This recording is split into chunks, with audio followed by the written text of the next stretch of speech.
back to the TNC pregame show. 1:30. Your host Marcellus Howard here with B. Ellis and A. Millie. Fellas, we're starting off the show quick, and we're starting off the show with a bang.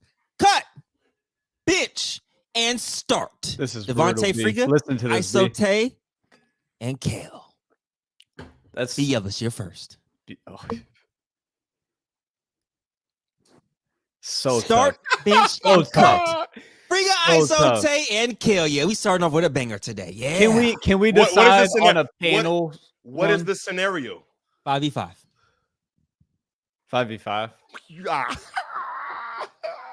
Oh man. Oh my gosh. Off the rip, chat. Y'all vote in the chat. What y'all doing? Start. Friga.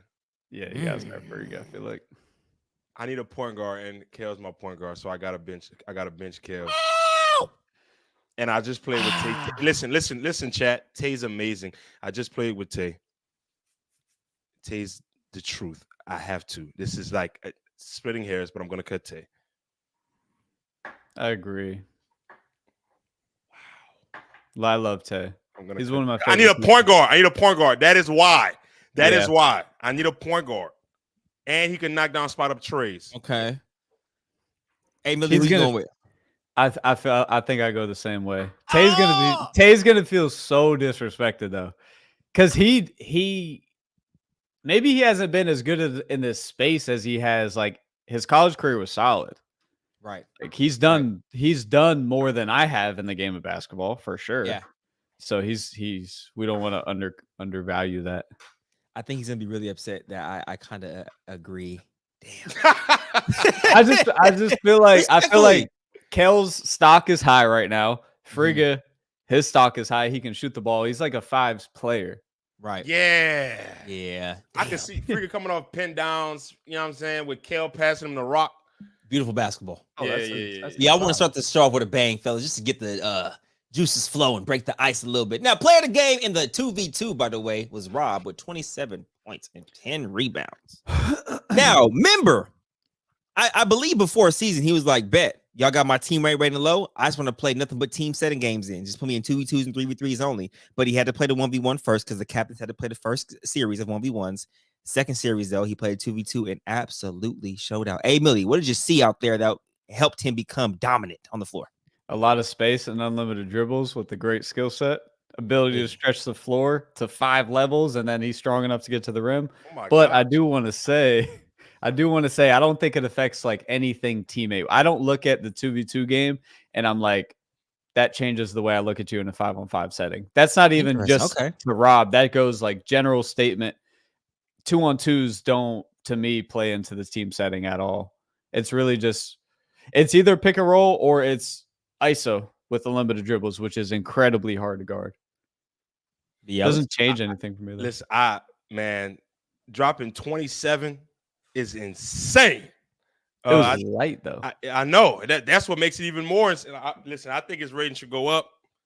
So what? Oh yeah, his rating should go up for sure. 90? I'm just saying he should already be a 90. He's 90 club. Like he's really 90 club. Good. And Easy. with this showing right here, what was his stats? What was his shooting percentages? We'll get that on the box score. Okay, yeah. But I think he was pretty efficient for the amount of points that he had. He also grabbed 10 boards, got a double-double, had a block. He just displayed really good basketball in that 2v2. So, yeah, well, I want you to hold on that point because when we get to the box score, I actually want you to harp on that fact even more. Now, moving forward, EJ, the boogeyman, showed up in my dreams last night. Pause. Oh, he got the name back? He got the name back. Okay. He got the name back. And Scotty is fired, ladies and gentlemen, because there is no graphic to talk about this. There it is. Right, bro. There it is. All right. EJ showed up, 21 points, 5 rebounds, 8 for 17 from the field. Very efficient. Yeah. I said I wish I would have saw this EJ more when he was playing with DC Heat. He should have been the offensive enforcer. Yeah. That was only one game though, right? That was literally, he only played 2 games. Yeah, he only played 2 games. That's crazy. Games. Yes. So if you think about it, he averaged 11 points a game because you add that 1 point to this divided by 2. That's not bad. Not bad though. It should be more. Listen, I'm just happy for him because it was at stake. Your career, like was what I like to say, was at stake, my brother, with the game right here. And you displayed efficiency like Rob did and on the show, especially towards the end. So that's all I have to say about that one. Well, moving forward, we have big news, breaking news. Team Dzoe is eliminated. Damn. Can we rate Team Dzoe as a whole, fellas? Like the a whole team rating? overall, like a 2K overall.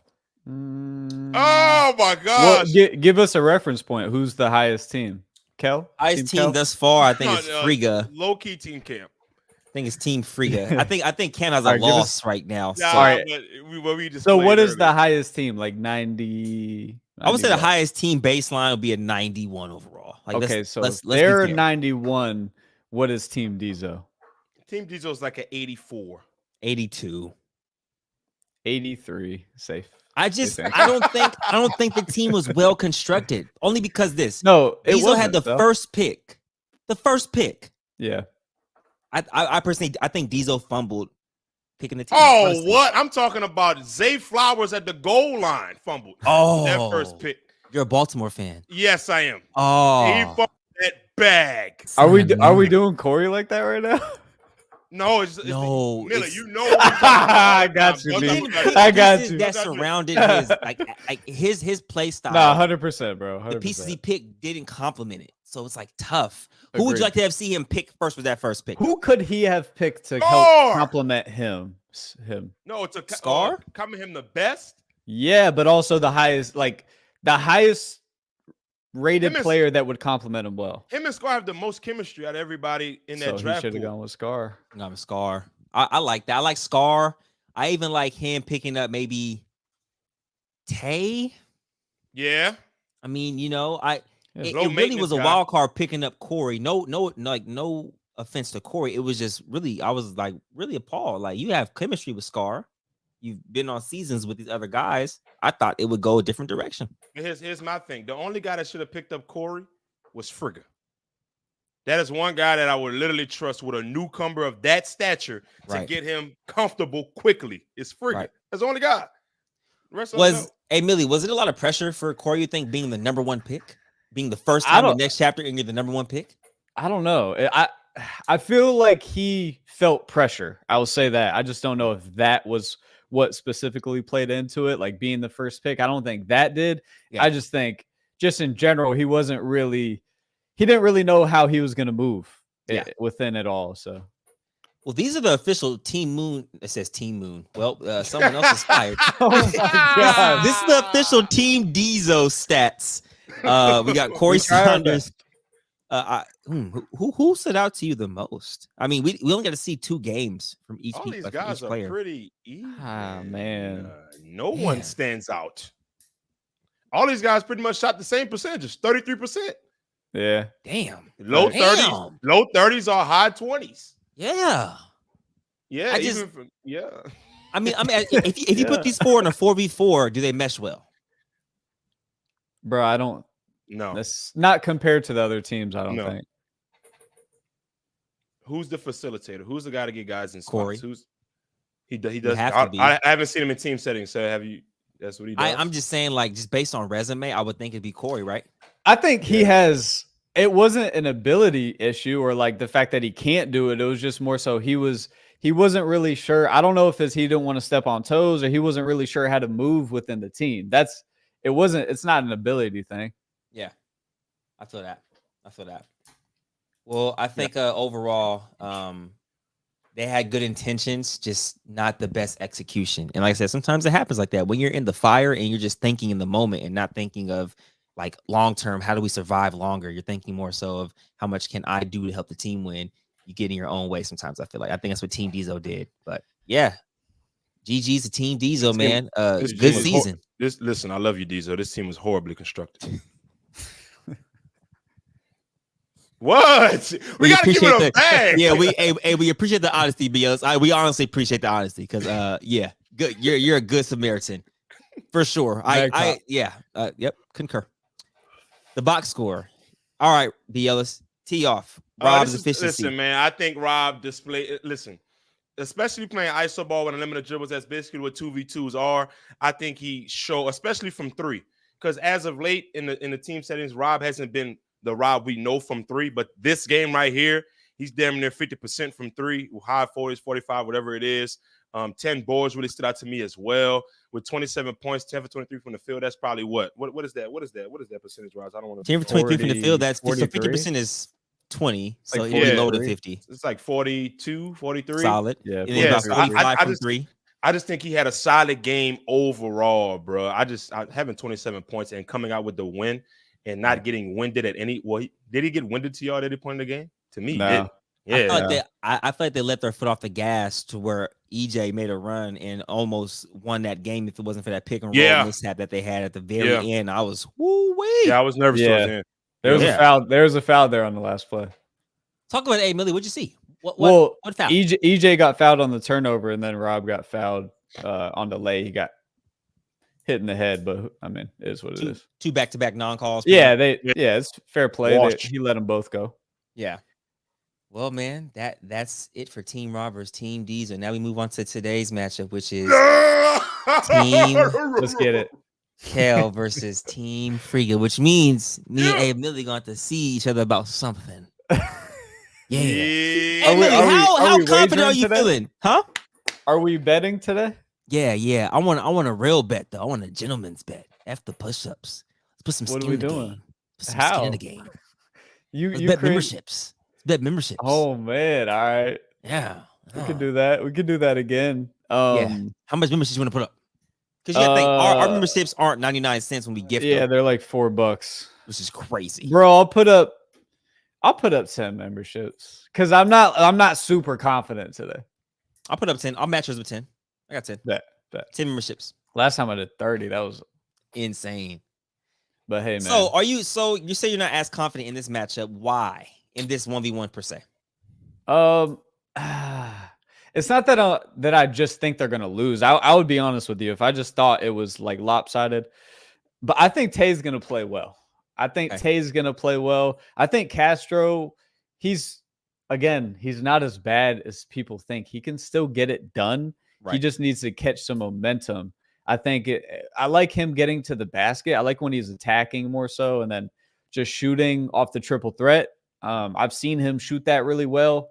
See if he could find that. And then with Alex, little worried about Alex and how they're going to guard him because he really, when he gets going downhill, he's at his best. So it just depends on his game plan. And then Friga's going to get he's going to score, but I think Tay is a good matchup to defend that.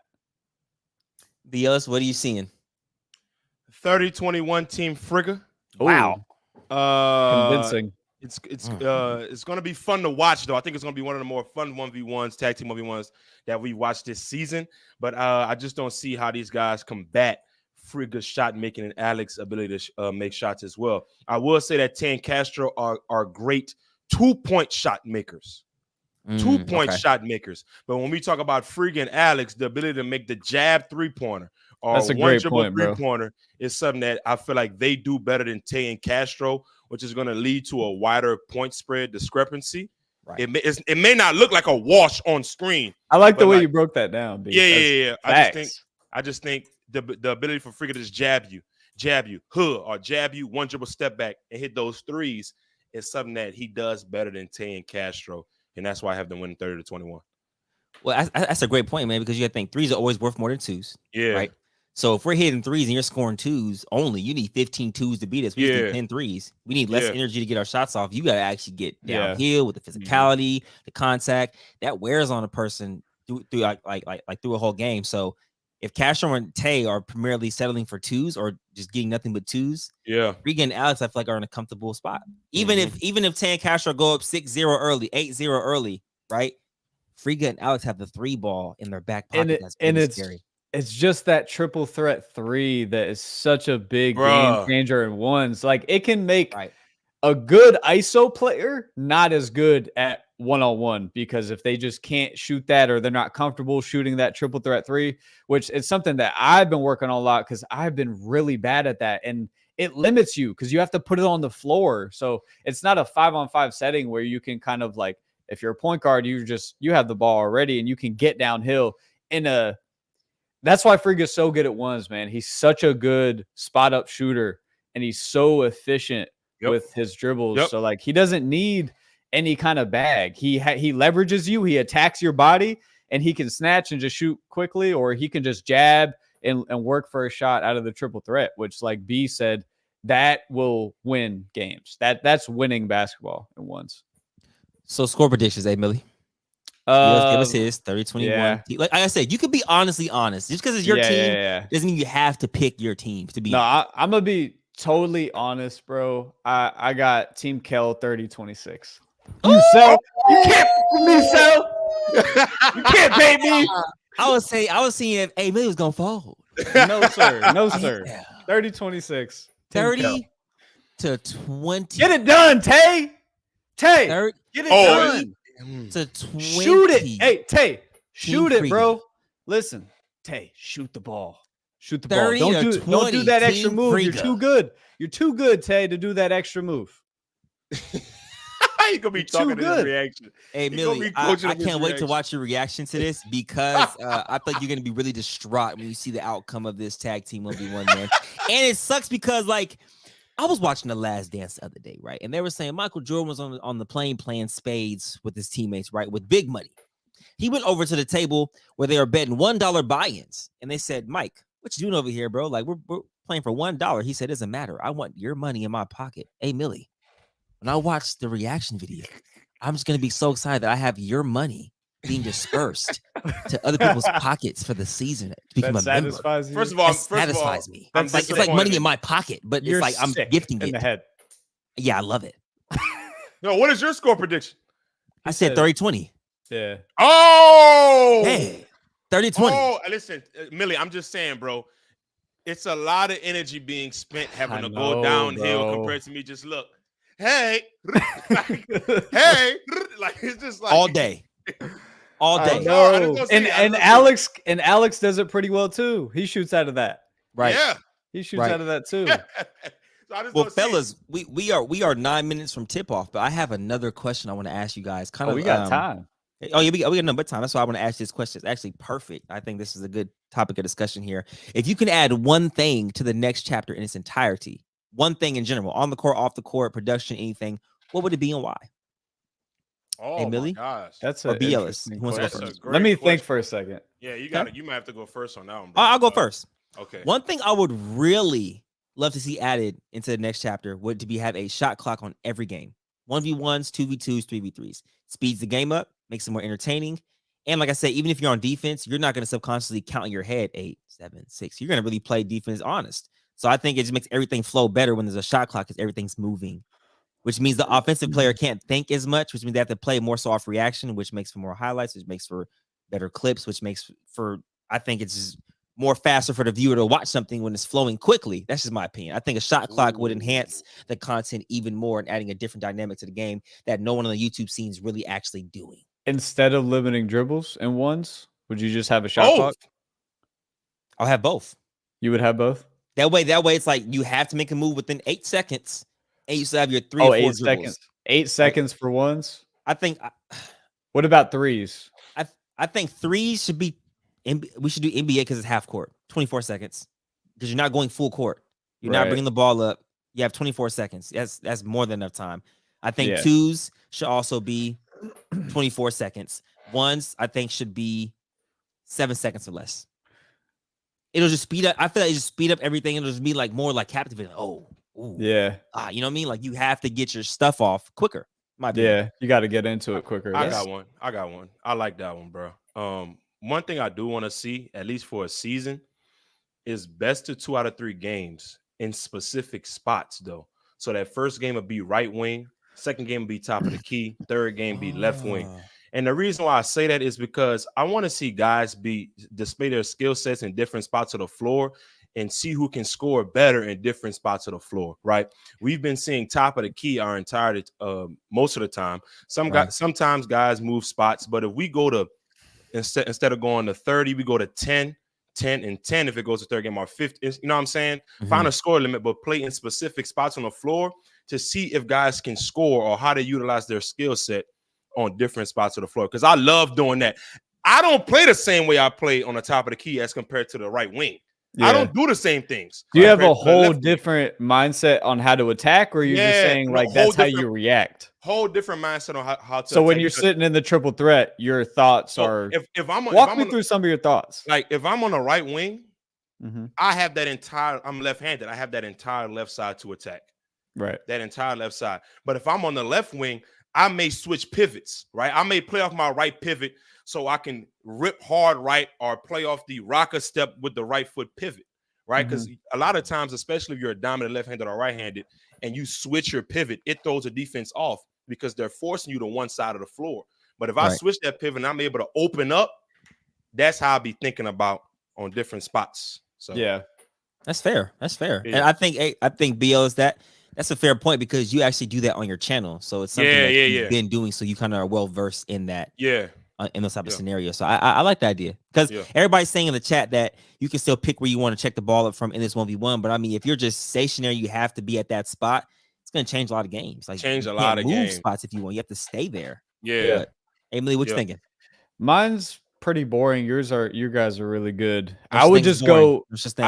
I would just go. I want to see like a true big. Like I want to see 6'10s across the board or whatever it is, just so offenses can play more. Not traditional style because the game's evolved so much, but like inside out. And I want to see ball screens that make sense. I think it'll just like put everyone into their natural positions. And I just like I want to see better bigs. They haven't really like gotten true bigs for a season yet. So yeah, that's pretty much it though. I can't really think of anything too creative. And the reason why I asked you guys that, and you guys in the comments or below, if you guys are watching this later on or watching it live now, the reason why I asked that is because we were talking off camera and we're saying, man, what's a way to enhance the season to make it not seem as repetitive?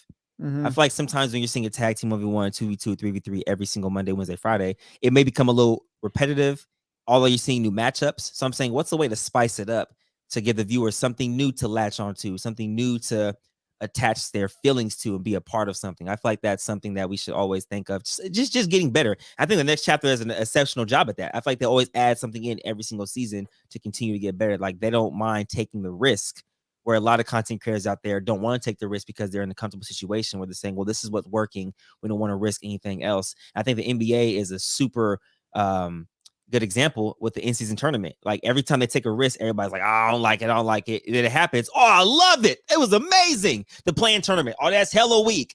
It happens. Oh my gosh. Some of the best basketball we've seen. We've seen John Morant send Steph Curry home in one, you know what I'm saying? In one game. It's just like, it's like a winner going home feeling. Right. And it worked. So that's why I'm saying people think new is bad without really understanding and digesting what the concept that we're bringing to the table is. That's and that's why you definitely got to try it out and see the response. And then if it doesn't work, move on quickly. Right. And I think one thing too that I think we can all agree on is adding live commentary in some way, shape, or fashion will enhance the season times 1,000. Definitely. If we're all three there with commentary and just or even doing the pregame show live, I think that would just add a different. Oh, bro. Pregame show live would be stupid. We'd be hype. Like our energy would just be like, we'd be so much more. We would have to be in suits. We would have to be in legit suits. Do the whole thing. The whole thing. That'd be tough as hell. Who would y'all choose as a sideline reporter though? Who would you choose outside of us as a sideline reporter? I'm biased. Who you gonna Jay say? Jones. Yes. I like it. I like that too. I'm a Jay Jones guy, bro. He's like the main one that I would like to see a part of this somehow. Yes. Absolutely. Yeah, bro. I love Jay Jones. Bro. Jay Jones would be phenomenal as a sideline reporter because he has the wit. He still has the comedic side, and he's pretty tactical with talking basketball. So it makes sense in all parts of the game. Bro. But I think this is some good ideas. Like I said, it's all discussion. Do you guys play differently on different spots of the floor? Like, yes. Yeah, like 100%. I would love to see like how Rob would play, like on just the left on the wing, just the wing, because every game we see is top of the key, like every game. I would love to see how Friga would his mindset to be to score like 5-6 points on the left wing, like to win. Best out of 3, game to 11, 3 spots. Yeah. Might go 2 spots if you get 2-0'd, but I was thinking about that today. Do you all like the 30 target score, or do you guys like best out of 3 games? I love both. I like both, honestly. I don't how would you incorporate both though, B? How would you do that? In terms of what? So like, you have to get to 30, right? Yeah. You want to incorporate best of 3. You can't play 3 games. Oh, no. Yeah. You're right. I agree with you on that. I'm just talking about, like, I don't have a preference, but if there was something we could do instead of the target score to 30, it would be the 3 spots. Well, what if we did this? What if it's like, okay, we're going to give you 4 minutes per spot, right? So you're going to play all 3 spots. We're going to 30. If you don't get to 30 within those 12 minutes, 3 different spots, the rest of the time, right, is allocated to freelance dribble top of the key where you guys hash it out. So it's like, say Kel's playing Friga on the left wing and the score is 5-5. Like they're struggling, right? Top of the key, they get to the score 20-15. And then the third wing, they tie up at 24 apiece. You have 6 points left to get to, but the time's out. Now you have to get to 6 points. That's what you have to get to. That's a target score. So if someone has 24, someone has 20, I gotta get to 30 before you get to 6, right? But then you let them play without time on the top of the key. That might be a little interesting. Yeah, because that's a great way to just implement the target score. The target score is amazing, bro. It's the best thing in basketball. Like that's new, right? Right. Oh, because also you can get to a point where you play that first spot at 5 minutes, and what if someone just won in 5 minutes? Like, oh my gosh, someone scored 30 in 5 minutes. Facts.